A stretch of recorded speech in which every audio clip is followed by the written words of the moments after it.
বিসমিল্লাহির রহমানির রহিম। বিডিজব সেট কুরিয়ারের পক্ষ হতে আপনাদেরকে স্বাগত জানাচ্ছি। আজকের এই ভিডিওতে আমরা দেখার চেষ্টা করব 2016 সালে উপজেলা পোস্টমাস্টার নিয়োগের যে পরীক্ষাটি হয়েছিল এই প্রশ্নের গণিত প্রশ্নের সমাধান এবং এই প্রশ্নের বাকি অর্থাৎ হচ্ছে বাংলা, ইংরেজি, সাধারণ জ্ঞান অংশের সমাধান আপনারা আমার এই চ্যানেলে পরবর্তী ভিডিওতে পাবেন। এখান থেকে আপনারা বাকিগুলো দেখে নেবেন। তার আগে আপনাদের সঙ্গে একটু কথা বলে নেই। আপনারা অনেকেই আমাকে বলেছেন যে আসলে জিজ্ঞেস করেছেন যে আপনার পরীক্ষায় ভালো করার টেকনিক কি, আসলে এমসিকিউ ভালো করার টেকনিক কি।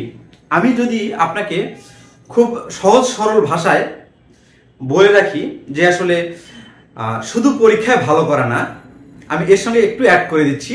সেটা হচ্ছে প্রিলিমিনারি পরীক্ষায় টেকার মূল টেকনিক এবং পরীক্ষায় ভালো করা একই সঙ্গে পরীক্ষায় টেকারও মূল টেকনিকটা হচ্ছে সহজ প্রশ্ন রিভিশন করা এবং বারবার একই ধরনের প্রশ্ন রিভিশন করা। কারণ প্রশ্ন এখানে দুই ধরনের কোশ্চেন থাকে, একটা হচ্ছে সহজ, একটা হচ্ছে কঠিন। অর্থাৎ হচ্ছে যে কোশ্চেনটা আননোন সেটাই কিন্তু আমাদের কাছে কঠিন। আসলে কঠিনের সংখ্যাটা একটু আলাদা, যাই হোক আজকে আমি এই বিষয়টা বলবো না। আমরা যেটা মনে করি যে আসলে যে কোশ্চেনটা আননোন এটা মনে হয় কঠিন মনে হয়, কিন্তু আসলে সংখ্যাটা এই ধরনের না। যাই হোক, এই আননোন যে কোশ্চেনগুলো অর্থাৎ যে কোশ্চেনগুলো আমাদের পরিচিত নয়, এই কোশ্চেনগুলো যদি আপনি ভুল করেন তাতে কোনো প্রবলেম নেই। অর্থাৎ আপনি পরীক্ষায় টিকবেন কি টিকবেন না তার উপর ডিপেন্ড করবে না, কিন্তু আপনি পরীক্ষায় টিকবেন কি টিকবেন না এটা ডিপেন্ড করবে আপনি যদি সহজ প্রশ্ন ভুল করেন বা সহজ প্রশ্নের উপরে।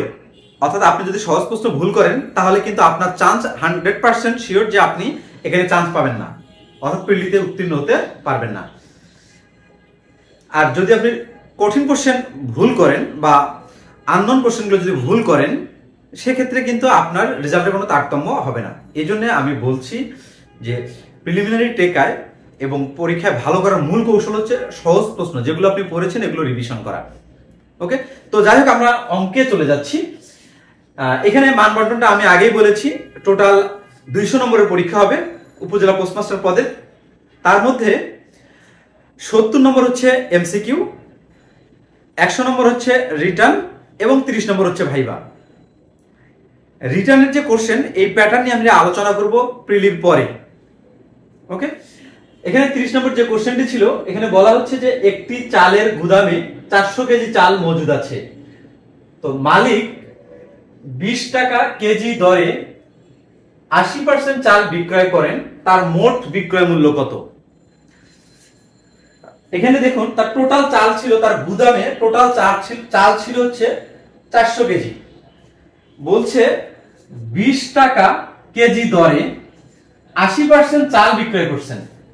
তাহলে আমাদের ফার্স্টলি বের করে নিতে হবে যে টোটাল চাল কত ছিল 400 কেজি, এখান থেকে সে কত বিক্রি করছে, 80% বিক্রি করছে। তাহলে 80 এই 400 এর 80% কত? 400 এর 80% কত আমরা বের করব। এই 400 এর 80%, 80 বাই 100, এটা কিন্তু পার্সেন্ট। তার মানে আমরা কিন্তু এভাবে বলতে পারি এই 80% তার মানে হচ্ছে 400 এর 80 বাই হচ্ছে 100। এভাবে কিন্তু আমি পার্সেন্টেজটা ভাঙতে পারি। পার্সেন্টেজ মানে হচ্ছে 1 বাই 100। ওকে, এগুলো একদম বেসিক সেন্সের কথা।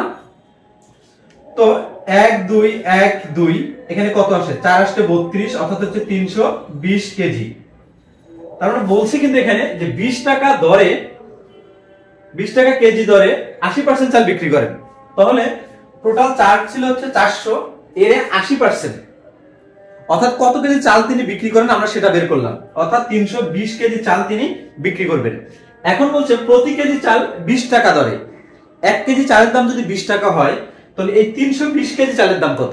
তাহলে ওই কথাটা এখানে লিখব, 320 ইনটু 20। তার মানে হচ্ছে 1 কেজির দাম 20 টাকা, তাহলে 320 কেজির দাম কত আমাদের? তাহলে এখানে 32 দুগুণ কত হয়? এই 32 দুগুণ 64, আর এখানে দুইটা শূন্য, 6400 টাকা। 31 নম্বর কোশ্চেনে আসি। এখানে বলা হচ্ছে 2 বাই 5, 3 বাই 5, 6 বাই 15 এর গসাগু কোনটি?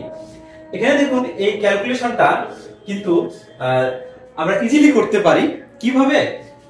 এর গসাগুর কথা বলছে। ভগ্নাংশের গসাগু, এই ফর্মুলাটা আপনারা মনে রাখবেন। ভগ্নাংশের গসাগু, ভগ্নাংশের গসাগু সমান সমান যা বের করতে বলবে সেটা উপরে লিখবেন। এই যে কি বের করতে বলছে, গসাগু বের করতে বলছে, তাহলে লিখবেন কি হরগুলোর লবগুলোর গসাগু, লবগুলোর গসাগু এটা লিখবেন। আর নিচে তাহলে কি হবে, হরগুলোর লসাগু,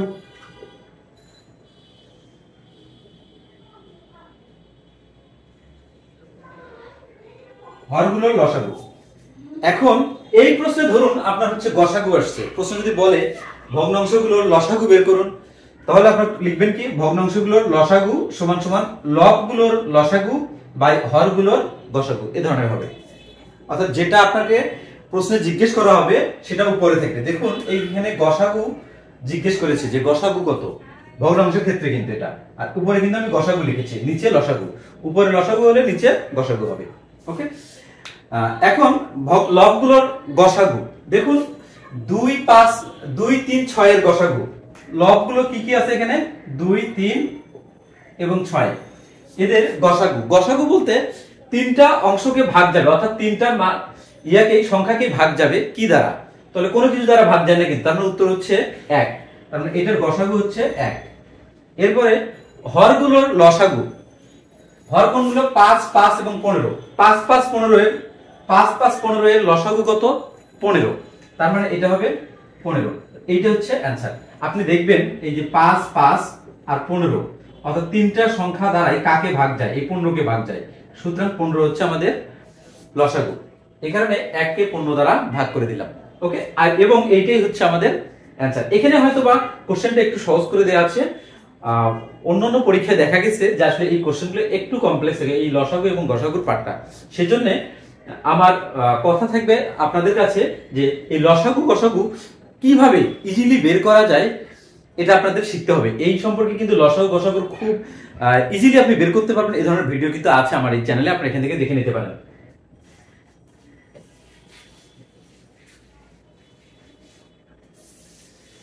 এরপরে দেখুন বলছে দুইটি ক্রমিক সংখ্যার বর্গের অন্তর 37, সংখ্যা দুইটি কি কি। দুইটি ক্রমিক সংখ্যার বর্গের অন্তর 37, সংখ্যা দুইটি আপনাদের বের করতে হবে। আমি এখানে অপশনগুলো লিখে রাখছি। আরেকটা কথা বলে রাখি, এগুলো কিন্তু এমসিকিউ কোশ্চেন, আমার এখানে স্পেস কম যে কারণে আমি অপশনগুলো লিখিনি। বলছে দুইটি ক্রমিক সংখ্যার বর্গের অন্তর, দুইটি ক্রমিক সংখ্যা এখানে অপশনে দেয়া থাকবে, তাদের বর্গের অন্তর, অন্তর মানে কি বিয়োগফল, তাহলে সংখ্যা দুইটি কি কি এটা বের করতে হবে। ধরুন ক নম্বর অপশনে রয়েছে, এই ধরনের অঙ্ক যদি আসে আপনারা অপশন থেকে ট্রাই করবেন। সব অঙ্ক কিন্তু আসলে আপনারা এখান থেকে করাচ্ছে, মানে সব অঙ্ক গতানুগতিক নিয়মে করার চেয়ে মাঝে মধ্যে একটু চেঞ্জ করতে হয়। যেমন এই অঙ্কটার ক্ষেত্রে আপনাকে করতে হবে কি অপশন থেকে টেস্ট করতে হবে। অপশন থেকে যদি আপনি টেস্ট করেন এটা, তাহলে ধরুন ফার্স্টে এই দুটো যদি ক্যালকুলেশন করেন, এই 13 যে আছে 13 এর বর্গ কত 169 মাইনাস, আর এখানে 12 144। আমি কিন্তু আমার লেকচারে বেশ কয়েকবার বলে রাখছিলাম যে আপনারা যারা চাকরির পরীক্ষার্থী অ্যাটলিস্ট তাদের যদি 1 থেকে 30 পর্যন্ত এই সংখ্যাগুলোর বর্গ করলে কত হয় এটা আপনাদের মুখস্থ রাখতে হবে, ঝটপট আপনাকে বলতে হবে আর কি, না হলে কিন্তু ঝামেলায় পড়ে যাবেন। বিভিন্ন পরীক্ষায় বিভিন্ন ধরনের কোশ্চেন আসে, কখন কি কোশ্চেন আসে এটা বলা যায় না। আমরা যদি বিয়োগ করি তাহলে 4 আছে কত হলো 9, এখানে 5, বাট এই বিয়োগফলটা কত হতে হবে 37 হতে হবে, লাস্টে 7, সুতরাং এটা ক্যালকুলেশন করার দরকার নেই। দেখুন এখানে বলছে দুইটি ক্রমিক সংখ্যার বর্গের অন্তর। ক্রমিক মানে এই ধরুন 12 এর পর 13, 14 এর পর 15, 15 এর পর 16, 1 এর পর 2, 2 এর পর 3, এগুলো হচ্ছে ক্রমিক, একটার পর একটা। তাহলে 12 এর পর 13, তাহলে এই দুটো ক্রমিক, এদের বর্গের অন্তর। প্রথমে 13 কে বর্গ করছি 169, 12 কে বর্গ করছি 144, তাহলে এটা বিয়োগ করলে আমাদের লাস্টে 5 আসে, কিন্তু অ্যানসার হবে 37, লাস্টে 7 আসতে হবে, তাহলে এটা হবে না। এবং এটা যদি বাদ হয় তাহলে 15 আর 16 তে যদি আসি, 15 15 কত, এখানে 16 16 কত হয় 256, আর হচ্ছে 15 15 225, এটা যদি বিয়োগ করেন 5 আছে 6, এখানে হচ্ছে 1 আসে, সুতরাং এটা হবে না, এটা বাদ। এবারে আসি আমরা 18 আর 19 এ, 19 19 কত হয় আমাদের 19 19 হচ্ছে 361, আর হচ্ছে 18 18 324, 3 2 4, এটা যদি বিয়োগ করি 4 আছে কত হলো 11, তাহলে এখানে 7 আসে কিন্তু। ওকে, 7, তাহলে হচ্ছে আমাদের হাতে থাকে হচ্ছে 1, এখানে 3, 3 আছে 6, এখানে 3 আসে। তার মানে এইটা কিন্তু হচ্ছে আমাদের অ্যান্সার। বের করতে বলছে বর্গের অন্তর 37। দেখুন এই 19 এর বর্গ লিখছি আমি এখানে এবং 18 এর বর্গ লিখছি, তাদের বর্গের অন্তর এবং বিয়োগ করে দিছি, তাদের মধ্যে অ্যান্সার 37। তারপরে এখানে যা বলেছে আমরা কিন্তু তাই বের করেছি। তার মানে আমাদের ঘ নম্বর অপশনটা টেস্ট করার কোনো দরকার নেই। দেখুন এই অঙ্কটার উত্তর যদি ঘ নাম্বার হতো, এই যে 20 আর 21 আছে, আপনাকে এই 20, 21 এর বর্গ সংখ্যাগুলো আপনাকে মনে রাখতে হবে, তাহলে আপনি পরীক্ষার হলে অনেক ফ্যাসিলিটিস পাবেন। এরপরে যদি আসি আমরা, আমি উপরের ইয়েগুলো একটু মিশাই নিচ্ছি। পরের প্রশ্ন বলছে একটি রম্বস ক্ষেত্রে কর্ণ দুইটি যথাক্রমে একটা 5 সেন্টিমিটার, একটা 4.5 সেন্টিমিটার হলে এর ক্ষেত্রফল কত বর্গ সেন্টিমিটার। অর্থাৎ একটা রম্বস আছে আমাদের, এই যে ধরুন এই ধরনের একটা রম্বস রয়েছে, এই রম্বসের এই কর্ণের দৈর্ঘ্য দেওয়া আছে, এই কর্ণের দৈর্ঘ্য দেওয়া আছে, তাহলে এই রম্বসের ক্ষেত্রফল কত আমাদের সেটা বের করতে হবে। এইটা বের করার জন্য জাস্ট ক্ষেত্রফলটা জানলেই এনাফ। রম্বসের ক্ষেত্রফল আমি কিন্তু বেশ কয়েকবার বলছি জ্যামিতিতে, রম্বসের ক্ষেত্রফল সমান half into d1 into d2। d1 d2 কি? d1 হচ্ছে ডায়াগোনাল 1, মানে হচ্ছে কর্ণ, 1 নম্বর কর্ণ, এবং d2 হচ্ছে 2 নম্বর কর্ণ। এদের গুণফলকে এই 2 দ্বারা ভাগ করলেই এনাফ। অর্থাৎ রম্বসের ক্ষেত্রফল হবে half into d1 into d2, কর্ণদ্বয়ের গুণফল। হাফ ইন্টু কর্ণদ্বয়ের গুণফল এভাবেও আপনারা বলতে পারেন, মনে রাখতে পারেন, যার কাছে যেটা সুবিধা আর কি। তাহলে d1 ইন্টু d2 কত? d1 ইন্টু d2 দেখুন আপনার এখানে 5 আর হচ্ছে 4.5, এখানে হাফ থাকবে, এখানে হাফ থাকবে, আর 4 থাকবে ইন্টু 4.5 থাকবে, 5 থাকবে, আর হচ্ছে এখানে 5 থাকবে। ওকে, এখন দেখুন আপনি এটা কিভাবে ক্যালকুলেশন করবেন। আপনি যদি গতানুগতিক নিয়মে ক্যালকুলেশন করতে পারেন, অথবা আপনি আরো একভাবে ক্যালকুলেশন করতে পারেন। ধরুন আপনার এখানে কত আছে, এখানে আছে হচ্ছে আপনার 4.5, এটাকে যদি 5 দ্বারা গুণন করেন তাহলে কত হয় দেখুন, 4.5 ইন্টু 5 দ্বারা যদি গুণন করেন, পরে আমি শর্ট ফর্মটা পরে বলতেছি, আপাতত গুণ করে নিচ্ছি। গুণ করলে 5 5 25 এর 5, হাতে হচ্ছে 2, 4 5 20, আর 2 22, এখানে 1 ঘর পর দশমিক, 1 ঘর পর দশমিক দিলাম। ওকে, 22.5। এখন আমি যদি শর্ট ফর্মে যাই, কিভাবে এই গুণটা আমি করব যদি আমি এইভাবে ক্যালকুলেশনটা না করি। ফার্স্টলি এই 5 দ্বারা আপনি 4 কে গুণন করবেন, 4 5 কত হয় আমাদের 20 হয়, 20। এবার 5 দ্বারা আপনি 5 কে গুণ করবেন, 5 5 কত হয় 25 হয়। অর্থাৎ এখানে 25 মানে কত, যে 2.5, 25 মানে 2.5, এর সঙ্গে 2.5 যোগ করেন, তাহলে 20 আর 2 22, 22.5, এখানে কিন্তু 22.5ই আছে। এইটাকে আবার কি করতে হবে, 2 দ্বারা ভাগ করতে হবে। এটাকে যখন আপনি 2 দ্বারা ভাগ করবেন তাহলে কত আসে, 22 কে ভাগ করলে কত আসে 11, তাহলে 11 দশমিক, এই 5 কে 50 কে 5 শূন্য বলে এটাকে, দশমিকের পরে 5 থাকার মানে হচ্ছে 50, এটাকে 2 দ্বারা ভাগ করেন 25 আসে। তার মানে 2 আর 5 এই যে এই ধরনের হবে, 50 কে 2 দ্বারা ভাগ করেন তাহলে 25 হবে, তাহলে 11.25, এটা হবে হচ্ছে আমাদের অ্যানসার।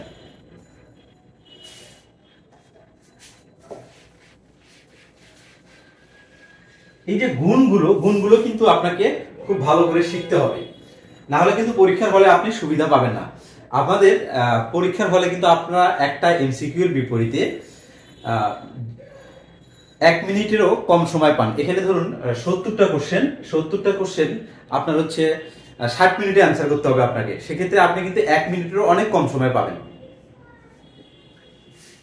দেখুন 35 নম্বর কোশ্চেন বলছে টাকায় 3টি করে লেবু কিনে টাকায় 2টি করে বিক্রি করলে শতকরা কত লাভ হবে।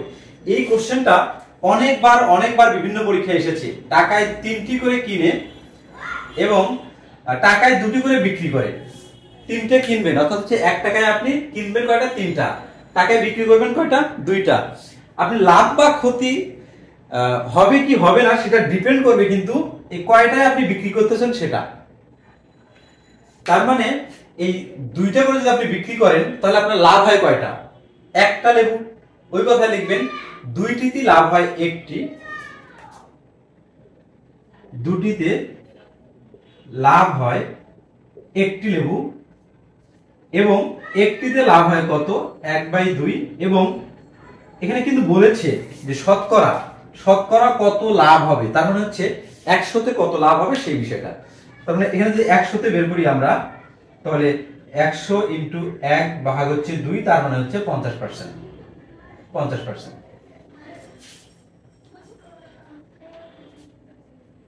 এর পরের কোশ্চেনে যদি আমরা আসি, এখানে বলা হচ্ছে সার্বিক সেট ইউ। সার্বিক set U is equals to, এটা দেয়া আছে 1 2 3 4 5 বলা আছে এবং এ একটা সেট 1 2 4 এবং বি একটা সেট আছে 1 3 5।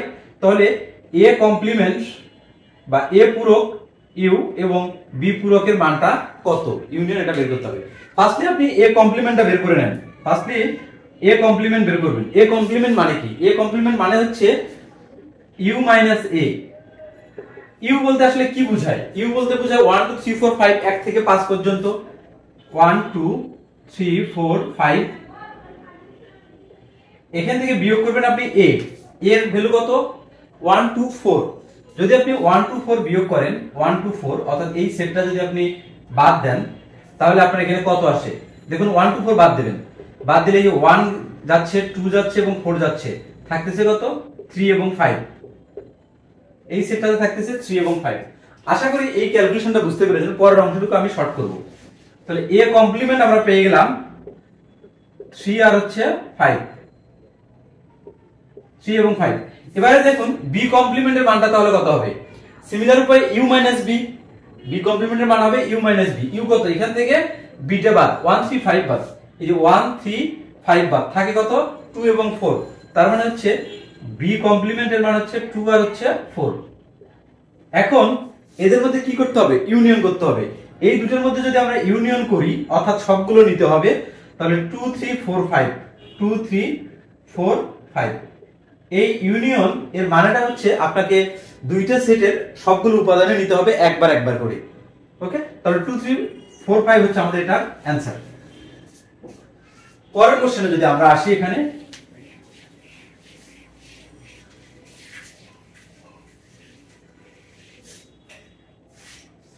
এখানে বলা হচ্ছে যে চতুর্ভুজের চার কোণের অনুপাত 1:2:2:3 হলে বৃহত্তম কোণ কত ডিগ্রি? একটা চতুর্ভুজ আছে। এই আপনারা এই অঙ্ক করার সময় করবেন কি, এই যে অনুপাতগুলো আছে, এই অনুপাতগুলোর সঙ্গে একটা চলক নিয়ে নেবেন। তাহলে এখানে কত আসে আমাদের? x যোগ 2x যোগ 2x যোগ 3x। এই সবগুলোর সঙ্গে আমি একটা চলক গুণ করে নিয়েছি। তাহলে কত? 4 2 আর 2 4, 4 এর 5 আর 3 8x আসে। 8x। এই যে চারটা কোণ আপনি যোগ করলেন, চারটা কোণ অনুপাত যোগ করলেন, একটা চতুর্ভুজের চার কোণের অনুপাত কত? চার কোণের সমষ্টি কত? 360 ডিগ্রি। 360 ডিগ্রি বা এখানে 360 360 ডিগ্রি, তার মানে 360। তার মানে x এর মান কত আসে? 360 ভাগ হচ্ছে 8।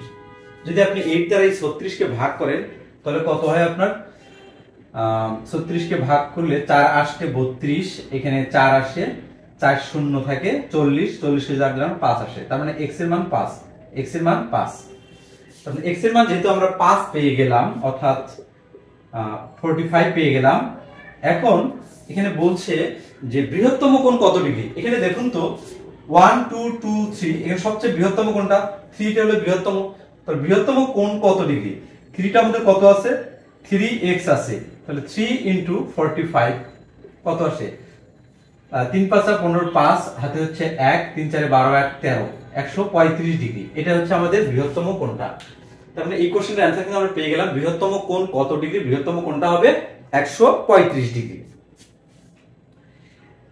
আপনারা যখন শর্টকাট উপায়ে করবেন, পরীক্ষার হলে কিন্তু এত কিছু লেখার দরকার নেই। জাস্ট আমি দেখাচ্ছি কিভাবে অঙ্কগুলো করতে হয়, কিভাবে আসে। এজন্য এই ধরনের অঙ্ক আসলে সরাসরি 2 আর 2 4 আর 3 7 আর 1 8, 8 দ্বারা 360 কে ভাগ করে দিবেন। ভাগ করে দিলে যেটা হবে ওইটাকে 3 দ্বারা গুণ করে দিবেন। ওকে, এভাবে করবেন এগুলো।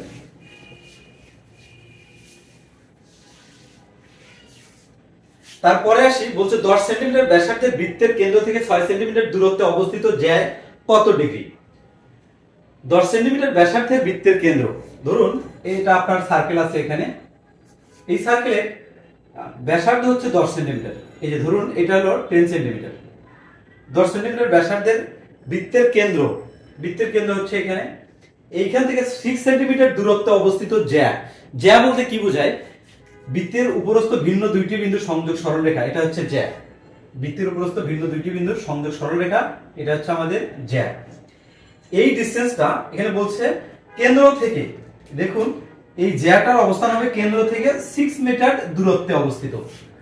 এই জ্যাটার অবস্থান হবে কেন্দ্র থেকে 6 মিটার দূরত্বে। কেন্দ্র যদি এটা হয়, এখান থেকে 6 মিটার দূরত্ব আমি এইটুকু ধরলাম, তাহলে এটা হচ্ছে 6 মিটার। এখানে সেমি কথা বলা আছে, সেমি। এই এককগুলো কিন্তু খুব ভালোভাবে আপনাদের দেখতে হবে, কারণ টিচাররা দুষ্ট প্রকৃতির হয়, এটা আপনারা জানেন। কারণ এখানে দিয়ে রাখছে সেন্টিমিটার, এখানে দিয়ে রাখছে মিটার। যদি আপনি সবগুলো সেন্টিমিটার ক্যালকুলেশন করে দিয়ে আসেন, তাহলে কিন্তু ঝামেলায় পড়বেন, এটা খুব সাবধান। আচ্ছা, তাহলে আমাদের বের করতে হবে আসলে এই যে এ বি এর দৈর্ঘ্য বলছে জ্যা কত সেন্টিমিটার, জ্যা এর দৈর্ঘ্য আমাদের বের করতে হবে। জ্যা এর দৈর্ঘ্য যদি বের করতে চাই, দেখুন সবচেয়ে সহজ বিষয় যেটা হচ্ছে সেটা হচ্ছে এখানে একটা সমকোণী ত্রিভুজ উৎপন্ন হয়েছে। যেহেতু এখানে একটা সমকোণী ত্রিভুজ উৎপন্ন হয়েছে, সুতরাং পিথাগোরাস কি বলেছিল? পিথাগোরাস বলেছিল যে অতিভুজ স্কয়ার অর্থাৎ 10 এর উপর স্কয়ার সমান সমান লম্ব স্কয়ার যোগ ভূমি স্কয়ার। আমি এই অনুপাতটা যদি আমি x ধরি, তাহলে লম্ব কত আমাদের 6 স্কয়ার আর হচ্ছে ভূমি কত আমাদের x স্কয়ার। আমাকে x এর মান বের করতে হবে। x এর মান যদি বের করতে চাই, তাহলে এখানে কত 10 10 এ 100 মাইনাস এই 6 যদি পাশে আসে, তাহলে কত হবে 6 36 is equals two x square. এখানে কিন্তু মাইনাস হবে তখন, কারণ 6 এর সামনে প্লাস আছে, এই সাইডে আসলে মাইনাস হয়ে গেল। এই x square is equals two 100 থেকে যদি 36 বাদ দেন, তাহলে 64 থাকে is equals two x square. তার মানে এই x এর ভ্যালুটা আমাদের কত আসে? √6 4 64। এখানে কিন্তু প্লাস মাইনাস ভুলেও দিবেন না, কারণ x হচ্ছে একটা ডিসটেন্স কখনো ঋণাত্মক হয় না, যার ফলে এখানে সর্বদা পজিটিভ হয়। 64 কে রুট করলে এখানে আমাদের 8 আসে। তার মানে x এর ভ্যালু আমি 8 পেয়ে গেলাম। এই যে দেখুন এইটুকুর ভ্যালু আমি 8 পেয়ে গেছি, 8 সেন্টিমিটার পেয়ে গেছি। আমার টার্গেট হচ্ছে এ বি বের করা। তাহলে এইটুকু যদি আমি 8 পাই, তাহলে এই পুরো এ বিটা কত হবে? এ বিটা হবে 8 * 2 = 16 হবে। কারণটা কি? কারণটা হচ্ছে আমাদের একটা থিওরি আছে ক্লাস 9 এ, এখানে বলা ছিল যে কেন্দ্র থেকে জ্যা এর উপর অঙ্কিত লম্ব জ্যাকে সমান দুই ভাগে ভাগ করে। অর্থাৎ এইখান থেকে যখন লম্ব এখানে পতিত হলো, তখন এই যে জ্যাটা এবি জ্যাটাকে সমান দুই ভাগে ভাগ করে ফেলেছে এই লম্বটা। এই কারণে এইটুকু যত হবে এটুকু তত হবে। এখানে যদি 8 পাই আমরা, তাহলে 8 × 16 বসাবো। 40 নম্বর অঙ্ক, একটা মজার একটা অঙ্ক। এখানে বলছে কোন বৃহত্তম সংখ্যা দ্বারা 100 ও 184 কে ভাগ করলে প্রত্যেকবার ভাগশেষ 4 থাকবে। এই অঙ্কটা দেখার পরে অনেকেই আপনারা করবেন কি, গতানুগতিক যে নিয়মটা আছে এই নিয়মে ক্যালকুলেশন করার চেষ্টা করবেন। কিন্তু আমি বলি কি, পরীক্ষার হলে আপনাকে ডিসিশন চেঞ্জ করার মতো ক্যাপাবিলিটি থাকতে হবে, না হলে কিন্তু আপনি গতানুগতিক নিয়মে সবগুলো অঙ্ক করতে গেলে বিপদে পড়ে যাবেন। এখানে দেখুন 100 এবং 184 কে ভাগ করলে প্রত্যেকবার 4 ভাগশেষ থাকবে। ধরুন আমি এই যে এই 10 এর কথা যদি বলি, 10 দ্বারা যদি আপনি এই 100 কে ভাগ করেন, কখনোই কি ভাগশেষ 4 থাকবে? কখনোই না। তার মানে এইটা কিন্তু অপশন হবে না, এই অপশনটা কিন্তু হবে না। এরপরে যদি আমি 14 তে আসি, 14 দ্বারা যদি আমি 100 কে ভাগ করি, যেটা সহজ আমি সেটা টেস্ট করতেছি। 14 দ্বারা যদি আমি 100 কে ভাগ করি, তাহলে 7 × 14 কত হয়? 7 × 14 4 7 8 আসে, 8 অর্থাৎ হচ্ছে 98 আসে, 98 আসে। এখানে কিন্তু 100 আর 98 বিয়োগ করলে কি 4 হয়? কখনোই না। সুতরাং এই অপশনটিও বাদ।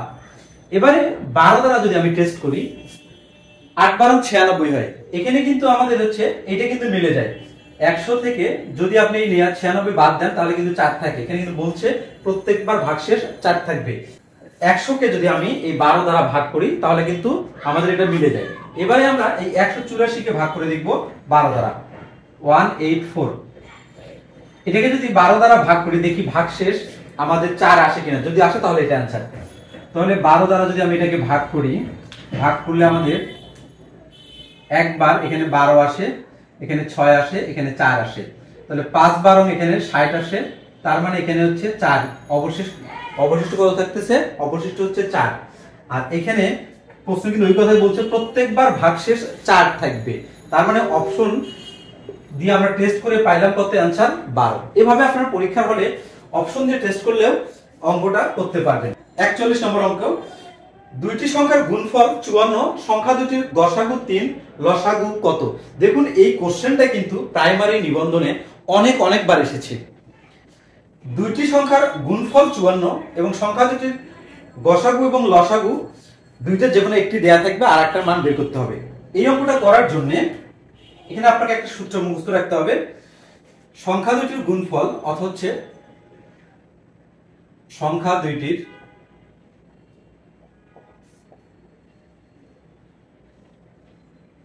লসাগু ইনটু গসাগু,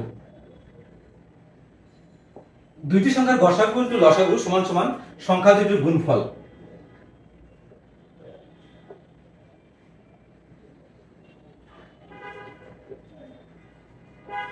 গুণফল তার মানে আমি এই পর্যন্ত লিখতে পারি যে লসাগু ইনটু গসাগু সমান সমান সংখ্যা দুটির গুণফল। এটা হচ্ছে আমাদের একটা ফর্মুলা। এভাবেই কিন্তু অনেক অঙ্ক সলিউশন করা যায় এই ফর্মুলাটা দিয়ে। দেখুন বলছে দুইটি সংখ্যার গুণফল কথা বলছে 54, তাহলে দুইটি সংখ্যার গুণফল আমি 54 লিখলাম 54। লসাগু ইনটু গসাগু আছে, আমাদের বের করতে হবে লসাগু, দেয়া আছে গসাগু, তাহলে গসাগুর মানটা যদি আমি এখানে বসাই তাহলে গসাগুটা ওই সাইডে চলে যাবে আর লসাগুটা এখানে থাকবে। তার মানে আমি এখানে লিখতে পারি লসাগু সমান সমান এইটাকে ভাগ করতে হবে গসাগু দ্বারা। গসাগু এখানে কত দেয়া আছে? 3 দেয়া আছে গসাগু, তার মানে এখানে 3 হবে। তাহলে 3 18 54, তার মানে অ্যানসার হচ্ছে আমাদের 18। কিন্তু এই ফর্মুলাটা আপনারা মুখস্থ রাখবেন, এটা আপনার অনেক কাজে দেবে। বলছে একটি পানি ভর্তি বালতির ওজন 16.5 কেজি। বালতির ওজন বালতির 1.4 অংশ পানি ভর্তি থাকলে তার ওজন 5.25 কেজি হয়। খালি বালতির ওজন কত? আমি জাস্ট হচ্ছে এখানে একটা বালতি আট করে যদি দিই আপনাদেরকে, ধরুন এখানে বলছে একটি পানি ভর্তি বালতির ওজন, এটা যদি ভরা থাকে তাহলে এই বালতির ওজনটা হচ্ছে আমাদের 16.5 কেজি। এটার ওজন হচ্ছে 16.5 কেজি। আপনি একটা বিষয় বুঝেন যে এই যে 16.5 কেজি, এখানে কি বালতির ওজন নাই? বালতির ওজনও আছে এবং পানির ওজনও আছে। বালতির ওজন আছে প্লাস পানির ওজন আছে। ওকে, এবারে বলছে বালতির 1/4 অংশ পানি ভর্তি থাকলে, আর একটা আমি বালতির দিকে আট করি, বালতির 1/4 অংশ, এই যে 1 2 3 4 অংশ ধরলাম আমি, এটা এই 1/4 অংশ মানে 4 ভাগের 1 ভাগ, 4 ভাগের 1 ভাগ, এই 3 ভাগ হচ্ছে ফাঁকা। 4 ভাগের 1 ভাগ যদি পানি ভর্তি থাকে তাহলে তার ওজন 5.2 কেজি। তাহলে এইখানে 5.2 কেজি, 25 কেজি, 25 কেজি। ওকে, এখন আমাদের প্রশ্ন হচ্ছে যে খালি বালতির ওজন কত? আমাদের কি বের করতে হবে? খালি বালতির ওজন কত। এখানে বালতি সহ পানির ওজন, এখানেও বালতি সহ পানির ওজন, বা এখানে 4 ভাগের 1 ভাগ। তাহলে আমি এখানে যদি বের করি 4 ভাগের 1 ভাগ দেয়া আছে, যদি ফুল বালতির ওজন পানি সহকারে বালতির ওজন বের করি তাহলে এটাকে কত দ্বারা গুণ করতে হবে? 4 দ্বারা গুণ করতে হবে। তাহলে আমি এটাকে 4 দ্বারা গুণ করি, 4 25 কে কত? 100, আর 4 5 20, 21 আসে।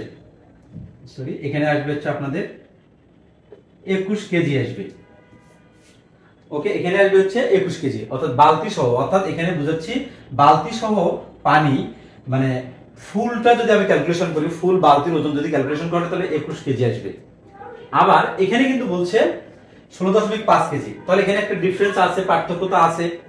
তাহলে এখন আপনি দেখুন, এই যে যখন হচ্ছে 1/4 অংশ নেওয়া হয়েছে তখন কিন্তু বালতির ওজন ছিল, এই অংশটাকে 4 দ্বারা গুণ করেছি, তার মানে বালতির ওজন 4 দ্বারা গুণন হয়েছে, 4 দ্বারা গুণন হয়েছে। তার মানে এইখানে এই 21 কেজির মধ্যে পানি আছে এবং বালতির যত ওজন, শুধু খালি বালতির যত ওজন তারে 4 গুণ আছে। ওকে, তাহলে এখন এইখান থেকে যদি আমি এটা বাদ দেই, এইখান থেকে যদি আমি এটা বাদ দেই, এখানে কত আছে?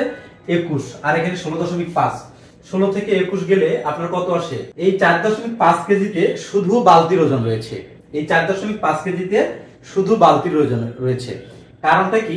এখানে দেখুন 21 কেজির মধ্যে বালতি প্লাস পানি ছিল, আর এখানে 16.5 এ 21 বালতি প্লাস পানি ছিল।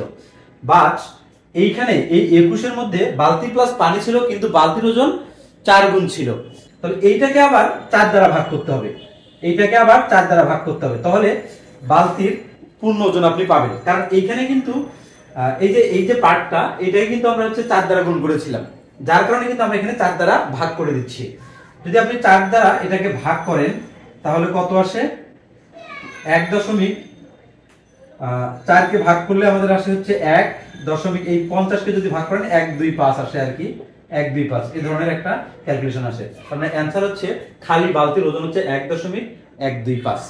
আশা করি বুঝতে পেরেছেন এই বিষয়টা। এখানে কিন্তু এই যে 4 দ্বারা ভাগ করলাম, কেন ভাগ করলাম এটা আপনাকে মাথায় রাখতে হবে। তো এই ছিল আমাদের আজকের উপজেলা পোস্টমাস্টার পদের পরীক্ষার প্রশ্নের সলিউশন।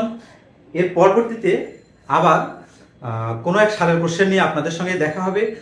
উপজেলা পোস্টমাস্টার এবং ইন্সপেক্টর অফ পোস্ট অফিস সম্পর্কে কোনো ধরনের জিজ্ঞাসা থাকলে আপনি অবশ্যই আমার এই চ্যানেল কমেন্ট বক্সে কমেন্ট করবেন। আল্লাহ হাফেজ।